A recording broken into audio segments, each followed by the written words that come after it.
il faut dire aujourd'hui la situation sécuritaire au Burkina Faso est chaotique. On a vu tous les transporteurs terrestres ceux qui prennent la voie, le tronçon Bobo Dioulasso à Ouagadougou.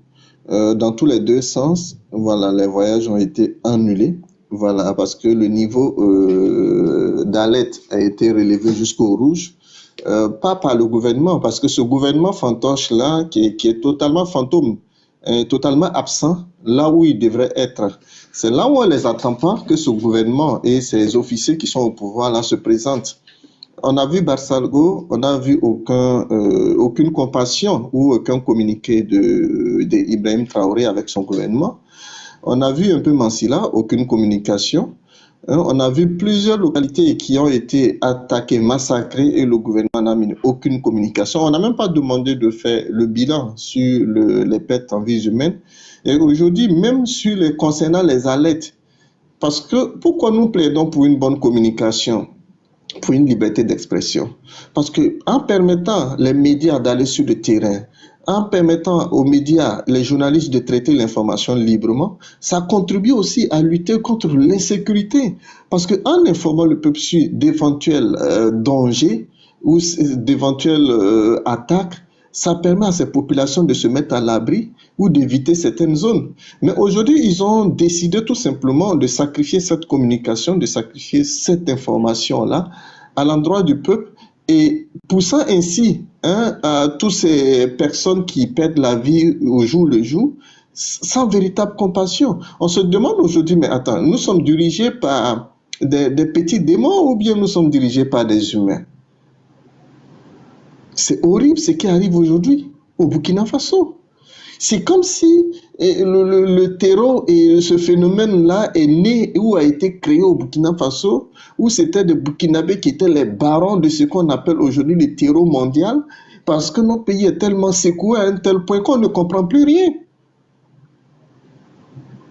On est ce pays-là aujourd'hui qui n'est pas ouvertement en guerre parce que nous ne sommes pas en guerre avec un autre pays. Nous ne sommes pas en guerre contre une puissance militaire, disons une armée en face ou une rébellion quelconque déclarée en face. Mais nous faisons face à des questions d'insécurité comme les autres pays aussi font face pareil, mais ils utilisent d'autres méthodes, d'autres stratégies pour sécuriser les territoires et protéger les populations. Mais pourquoi chez nous on n'arrive pas? Bon, la question est toute simple.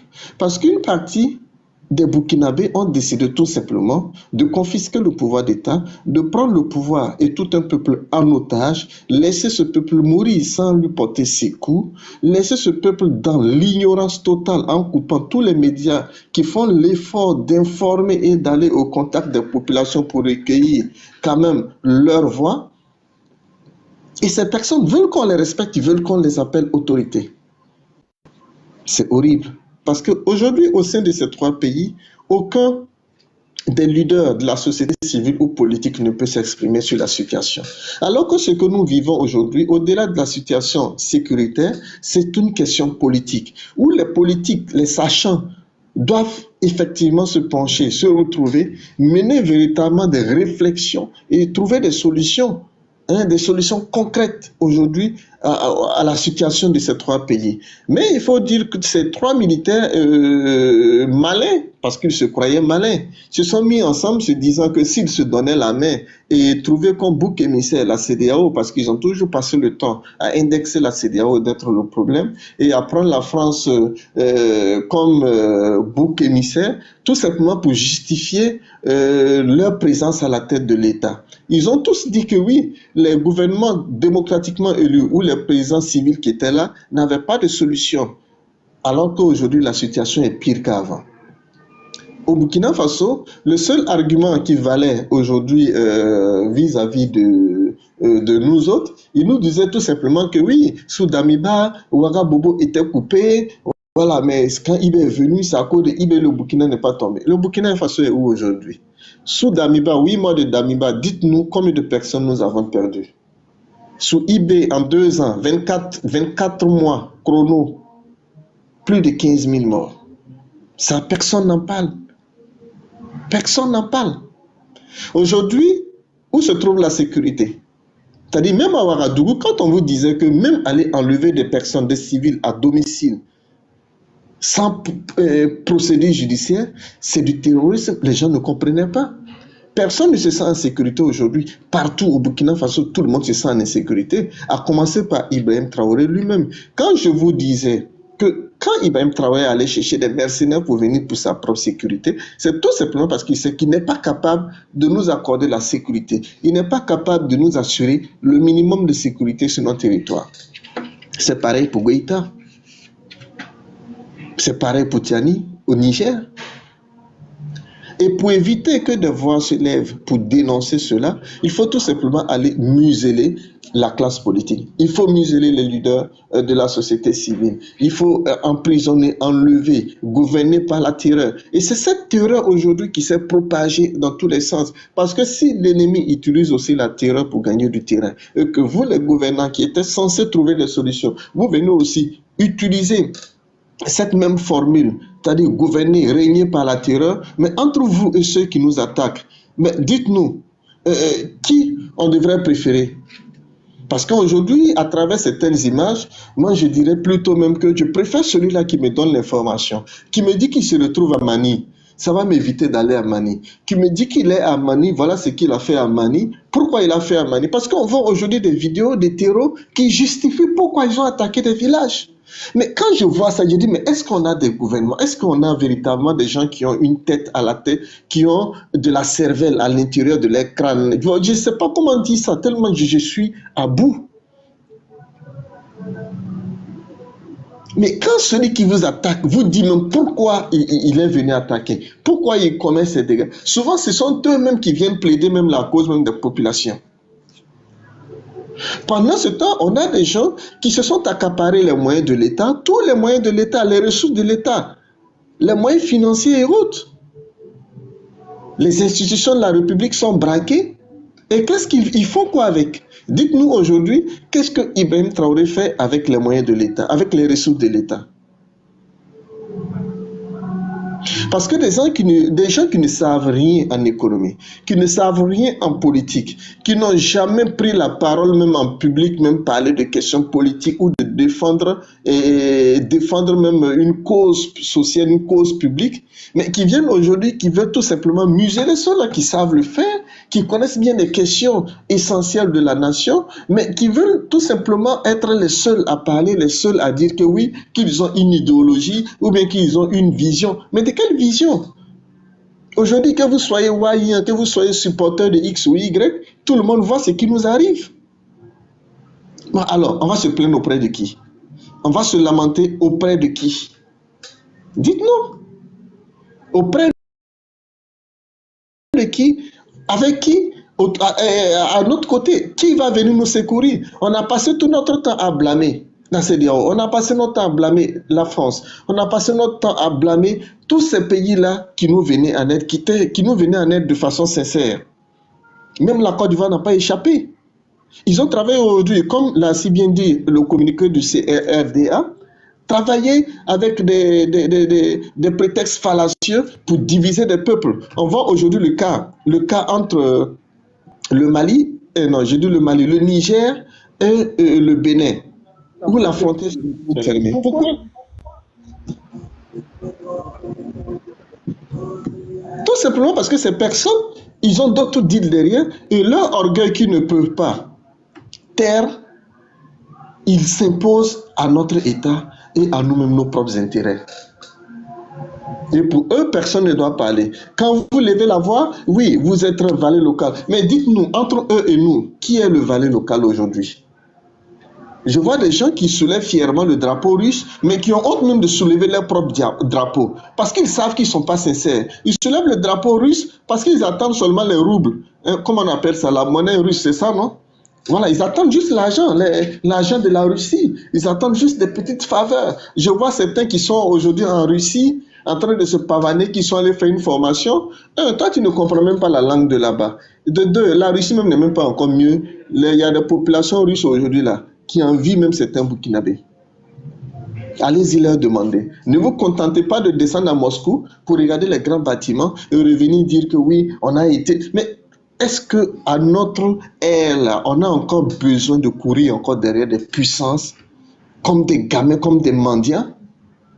Parce que quand vous parlez de souveraineté et que vous courez derrière, oui, c'est Poutine, oui, vive la Russie, à bas la France, bienvenue à la Russie. Mais vous ne faites rien de différent. Tout ce que vous avez décrié, tout ce que vous avez dénoncé, mais vous faites pire que ça. Et d'ailleurs, c'est vous qui le faites. Parce que ceux peut-être qui se sont ralliés à la France hier, peut-être pour gouverner nos pays, ils ont su le faire intelligemment. Parce que le peu qu'ils ont réussi à faire, on l'a sous nos yeux. Mais depuis que ces personnes sont là, Goïta, ça fait 4 ans, il est au Mali. Il a réussi à faire quoi? Ibe, il est au Burkina Faso, ça fait 2 ans. Il a réussi à sauver quelle vie? Tiani est venu. Il a réussi à changer quoi au Niger? Qu'est-ce qui a changé sur le volet sécuritaire? La situation ne fait que s'aggraver. Et quand on vous disait que les jours à venir allaient être encore plus difficiles, si on ne se réveille pas, si ceux-là qui ne cessent d'attiser la haine ne cessent pas, on va se retrouver un beau matin. Vous allez vous réveiller un beau matin. Et puis même pour ouvrir votre porte là, vous n'allez pas pouvoir. Parce que vous allez entendre les armes crépiter dans vos quartiers. Il y en a qui disent, oui, le Burkina, l'AES, ils ont des drones. On ne peut pas faire quoi? Voilà où Ouagadougou et Bobo Dioulasso est coupé. Et ces officiers-là sont où? Ces Rambo-là, ils sont où? Ils sont tapis à Ouagadougou. Ils mangent, ils grossissent, le ventre pousse. À peine même si on ne confond pas leur cou avec la tête. Pendant ce temps, le peuple aujourd'hui, qui est sous blocus dans certaines localités, où le pauvre citoyen, le citoyen lambda ne peut plus se déplacer de Bobo Dioulasso à Ouagadougou, ne peut pas se déplacer de Dédougou à Bobo Dioulasso sans être contrôlé par des groupes terroristes. Et surtout la mort de ses avocats. Bon, on peut se poser plusieurs questions. Pour l'instant, je n'ai pas plus d'informations là-dessus pour vous. Ben, il faut dire que c'est assez inquiétant. Si on ne peut plus se déplacer, parce que lui, Ibrahim Traoré, il a dit face à Alain Foucault que oui, quand on peut se déplacer partout, quand on contrôle 70, qu'est-ce qu'ils ont dit là? 70%, non? 70% du territoire. Mais c'est quel côté qui fait 70%?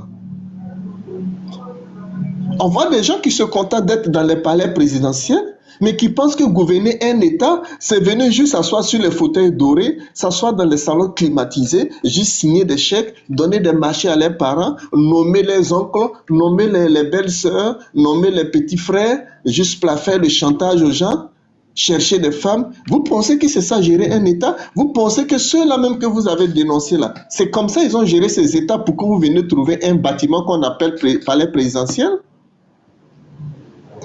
Dans ces véhicules V8 que vous roulez, vous pensez que ceux qui étaient là, c'est comme ça ils ont gouverné ce pays? Pourquoi vous venez rouler dans des véhicules blindés? Pourquoi vous puissiez venir trouver quelque chose dans les caisses de l'État?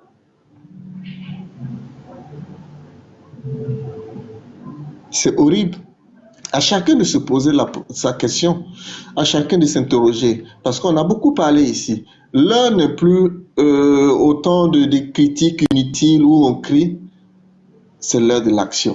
Que tu sois militaire, que tu sois civil, je ne sais pas qui que tu sois,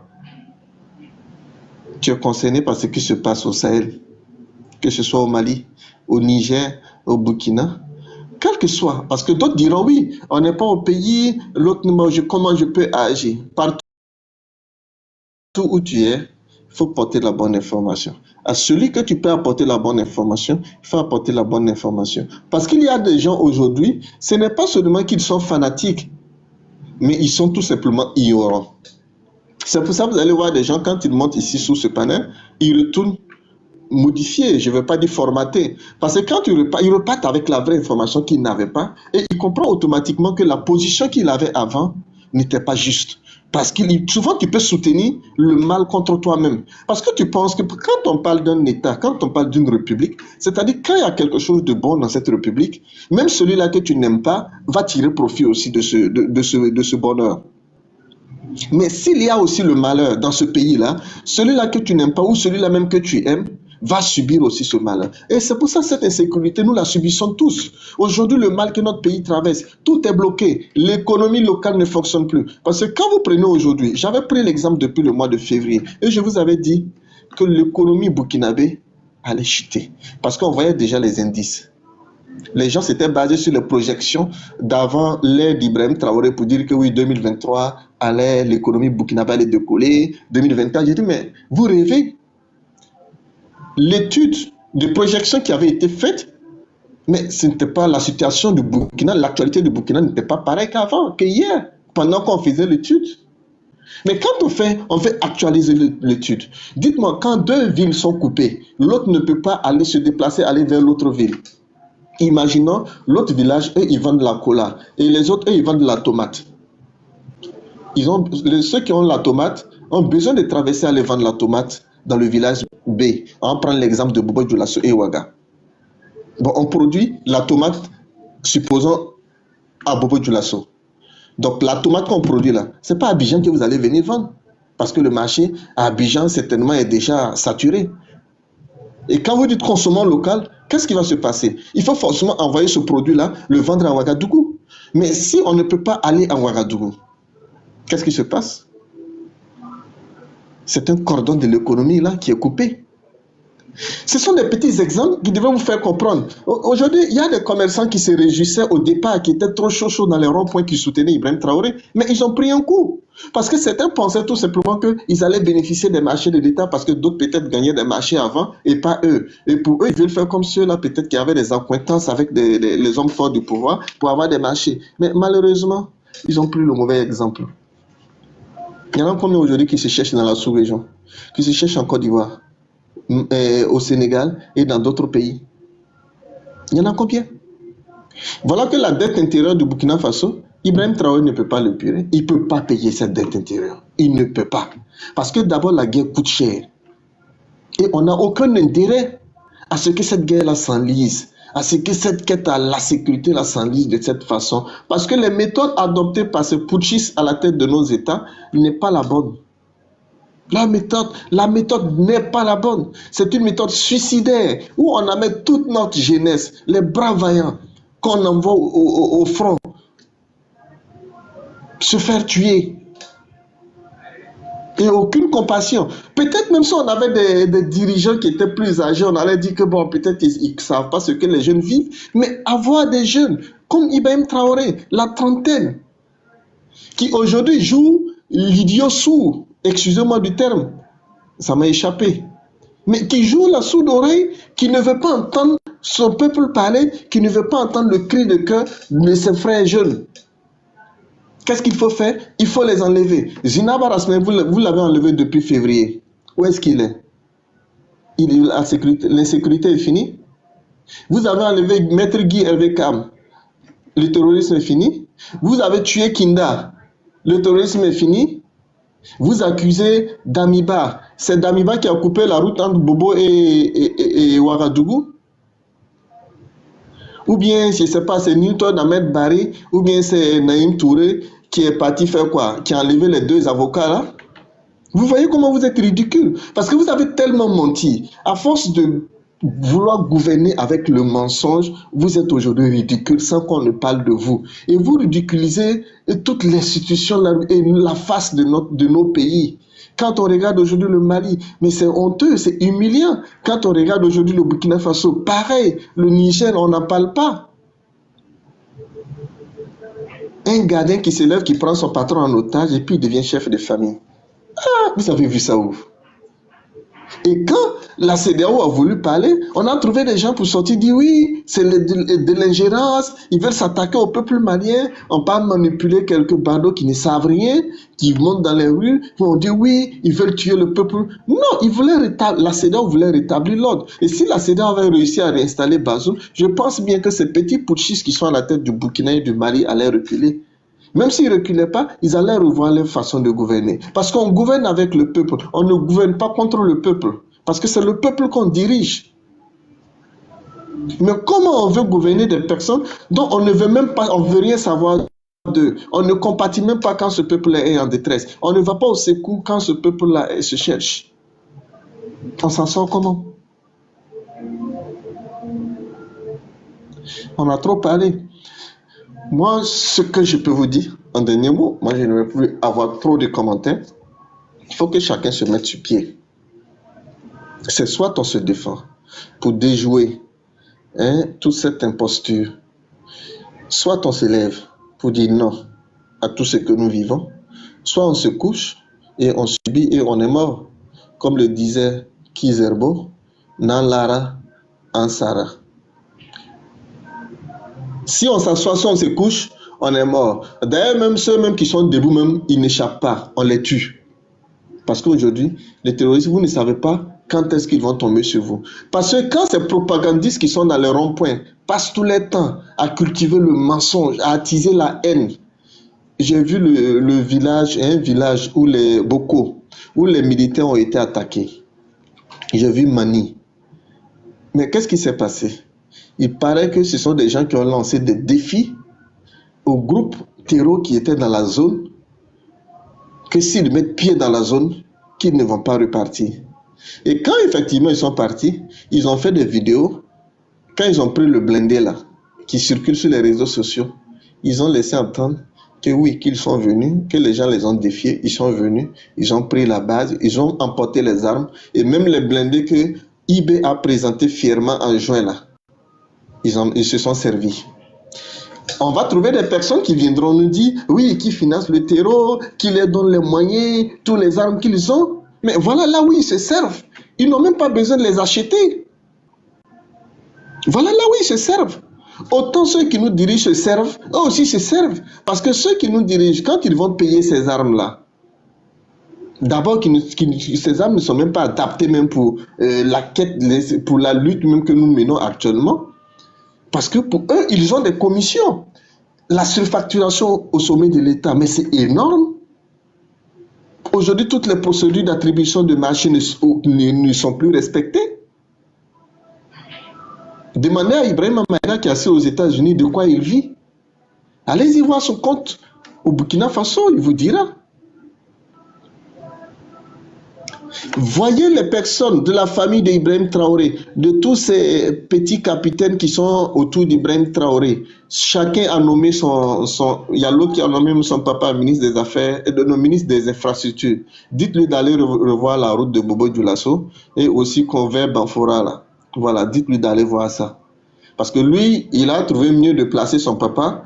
Bon, les autres papas peuvent mourir, les autres mamans, les enfants, on s'en fout de vous. Et quand on vous parle, vous ne voulez pas comprendre. Vous qui venez nous insulter ici, là, vous, votre papa est quoi? Votre papa, sa vie a changé.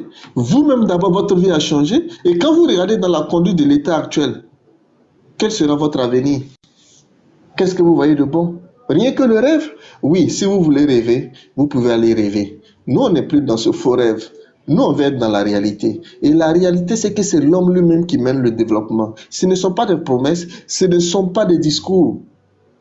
Il faut avoir des personnes capables de développer des projets, des personnes de les exécuter et des projets viables, des projets réalistes.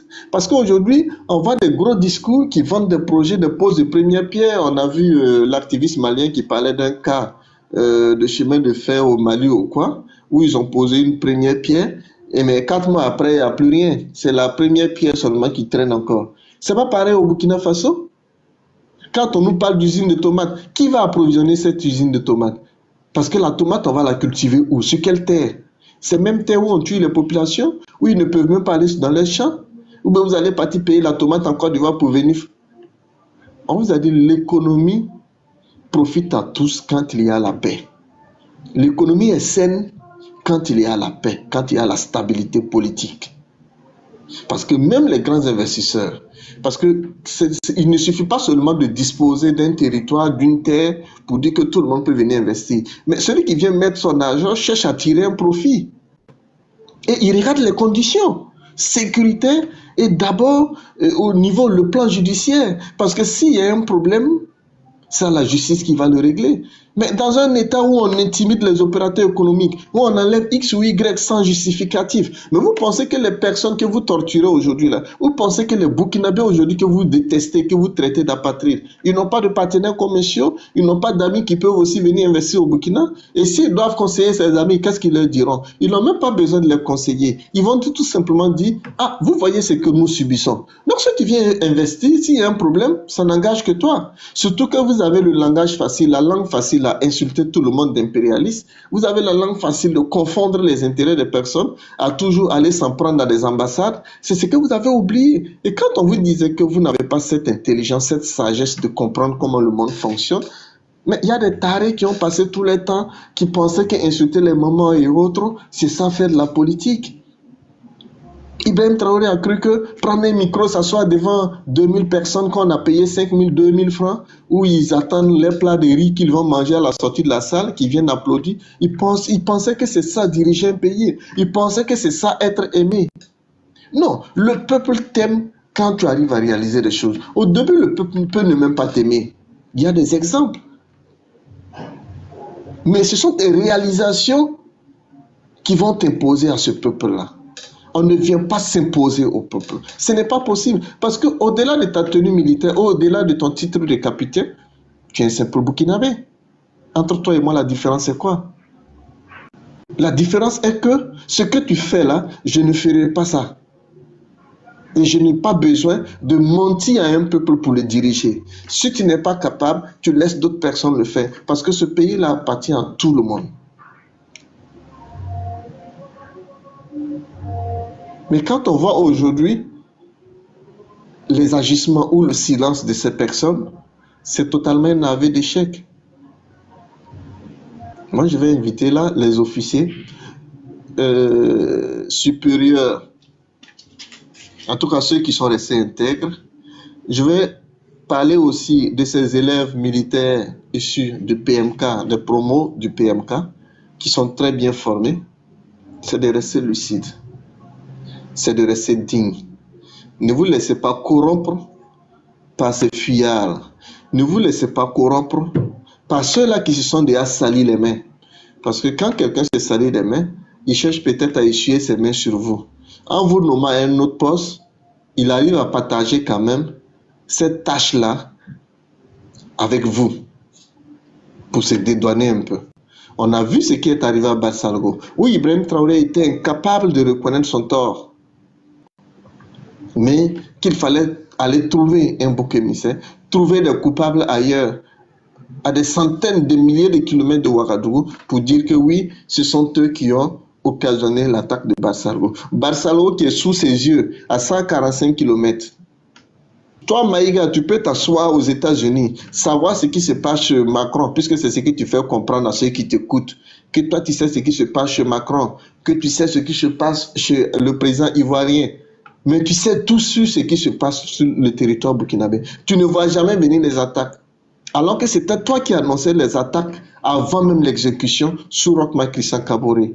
Alors, tes contacts parmi les terreaux, ils ne t'appellent plus? Ou bien qu'est-ce qui n'a pas marché parmi vous? Parce que le jour que les Américains vont savoir que tu as des acquaintances avec ces terreaux, je pense bien que c'est ce jour-là que ta citoyenneté américaine va s'arrêter. Bref, tu n'es pas mon sujet du jour. C'était juste un clin d'œil à ton égard. Pour te dire, et à ceux qui te suivent, que ça n'engage que vous. Mais notre pays, la sous-région, le Burkina Faso, le Mali, le Niger, vont être débarrassés de toute cette imposture, de toute cette racaille, de tous ces nouveaux valets locaux-là, qui pensent que nous imposer des puissances qui ne respectent pas les valeurs démocratiques, qui ne respectent même pas les droits de l'homme. Allez-y voir en Russie comment les opposants sont exécutés. Allez-y voir comment les gens sont muselés. Et c'est ça, vous pensez nous imposer? Ah non. Vous n'avez pas encore trouvé le bon territoire. Vous pouvez aller peut-être essayer avec Franklin Nyamzi au Cameroun, ou bien avec le passeur congolais, là, vous pouvez aller essayer aussi au Congo, là-bas, si ça marche. Pas en tout cas au Burkina Faso, pas au Mali, pas au Niger. Allez, on va ouvrir le micro.